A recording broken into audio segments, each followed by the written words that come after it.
В столице Якутии прошло январское совещание педагогических работников по тематике развития единой системы образования. Мероприятие приурочено к Году семьи в России и Году детства в Якутии. В рамках совещания в период с 24 по 26 января для ответственных за организацию отдыха детей и нормализованию их здоровья состоялись курсы повышения квалификации для более чем 100 работников. Сами курсы прошли на 3 площадках. Во время работы сессии участники обсудили проблемы в сфере оздоровительного отдыха. Стержневым направлением сегодня к лету 2024 года становится, как и, наверное, во все времена, но я акцентирую на этом внимание, человек развивающийся. Мы говорим, что воспитание – это сегодня освоение культуры. Вот социокультурное развитие – это процесс вхождения человека в культуру, принятие и присвоение им тех ценностей, которые выработало человечество. Зимняя школа «Векторы лета-2024» проводилась по нескольким направлениям – круглые столы, мастер-классы и дискуссионные площадки. В ходе работы педагогические работники подвели итоги за ушедший год. Так, летом 2023 года для оздоровления и отдыха детей свои двери открыли 534 лагеря, через которые прошли свыше 100 тысяч детей. Кроме этого, был обозначен фронт работ на срок до 2030 года. На это лето одно из стратегических направлений – это, значит, улучшение инфраструктуры в целом, системы отдыха, оздоровления детей. Значит, это, наверное, будет, может быть, укрепление баз и строительство новых лагерей. Мы ожидаем в этом году, во-первых, ввод Центра отдыха и оздоровления детей «Полярная звезда». Это совершенствование концепции системы отдыха и оздоровления детей до 30 года. Прошло публичное слушание по отчету Министерства образования и науки за 2023 год. В уходящем году особое внимание было уделено материально-техническому обеспечению системы образования и ведению новых учебных заведений. Всего было построено 13 школ на 2981 место по всей территории республики. Всего на проведение капитального ремонта в образовательных учреждениях было выделено федеральных субсидий на сумму 2,5 миллиарда рублей для 57 объектов общего образования в 26 муниципальных районах.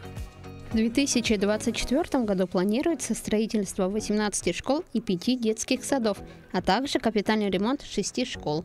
Состоялась проектная сессия «Проектируем индивидуальный образовательный маршрут». Во время работы площадки своим опытом поделились высококвалифицированные специалисты из Якутии и эксперты из других регионов России. Одной из них стала Альбина Бучик, приехавшая из Москвы с огромным багажом знаний, которым она поделилась с участниками мероприятия. Очень важная задача стоит – научить педагога работать над своими дефицитами. Сделать так, чтобы педагог мог признать, что он чего-то не знает, разработать для себя индивидуальный образовательный маршрут, его пройти, стать лучше методически, предметно компетентным и продолжить свою работу, но уже в новом качестве. И вот сегодня в нашей аудитории состоялся такой серьезный разговор о том, как сделать индивидуальный образовательный маршрут таким, чтобы педагогу было по нему и приятно идти, и одновременно результативно. В сплоченной команде, состоящей из директоров, заместителей и учителей образовательных организаций, выстраивается образовательный маршрут, который поможет педагогу справиться с затруднениями. Формат настольной игры является более удачным для усвоения пройденного материала как для детей, так и педагогов. Елена Бедикина – одна из участниц сессии из Алданского района. Она поделилась своим впечатлением об игре. Маршрут, он создается, значит, и дефицит педагога, например, что он не умеет делать. Он ставит перед собой задачу, цель. Соответственно, с этим он создает какие-то мероприятия. Дальше сроки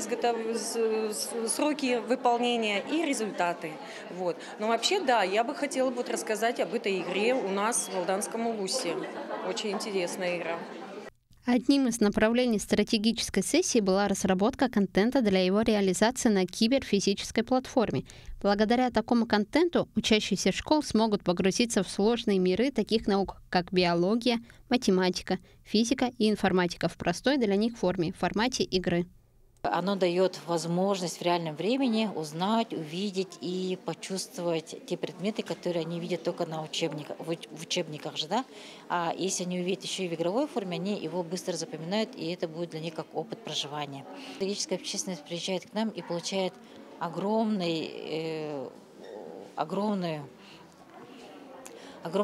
большую информацию для того, чтобы развивать свои векторы развития у себя в образовательных организациях, муниципалитетах, а также оно и берет у нас еще и для профессионального роста информацию.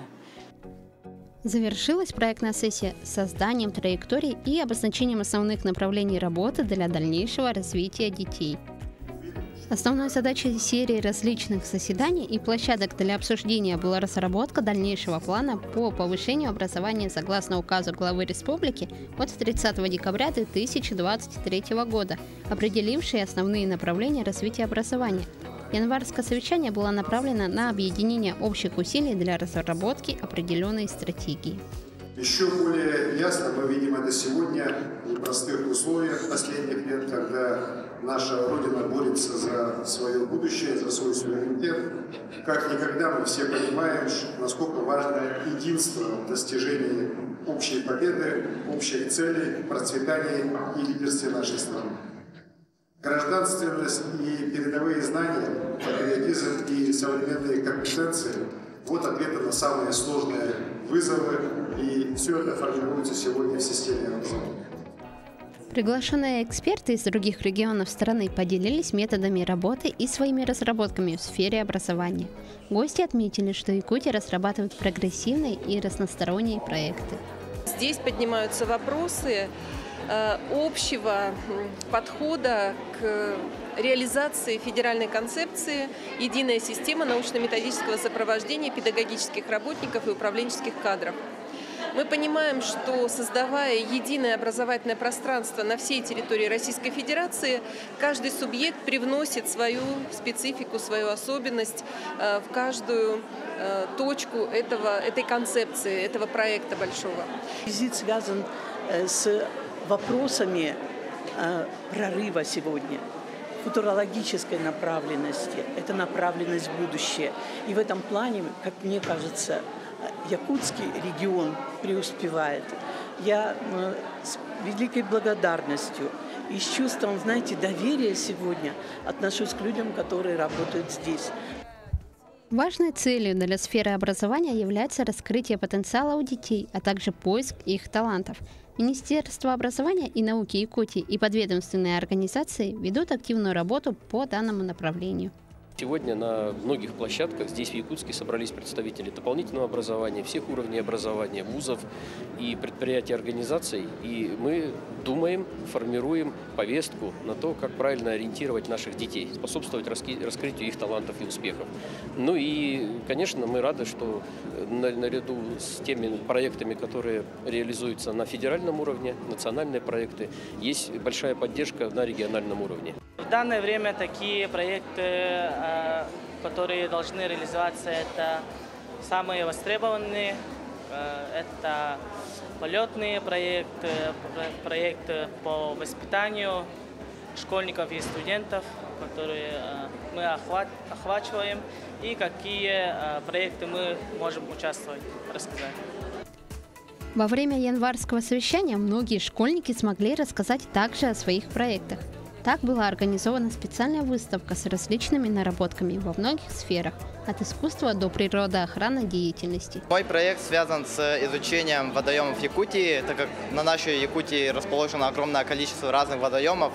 Человек не может попросту взять и изучить каждое по отдельности, и поэтому мы на данном этапе развития выбрали наиболее оптимальный вариант изучения, то есть это спектроскопия. Данный метод является новым для Республики Саха. Такая аппаратура имеется только у Малой академии наук, за что мы крайне благодарны ей, за то, что она предоставляет оборудование и условия для молодежи Якутии. По итогам январского совещания педагогических работников были определены основные направления в этой сфере. Из наиболее значимых итогов можно отметить продолжение работы по развитию системы непрерывного повышения профмастерства педагогов, по цифровизации образовательных учреждений, а также по внедрению новых практик в обучении.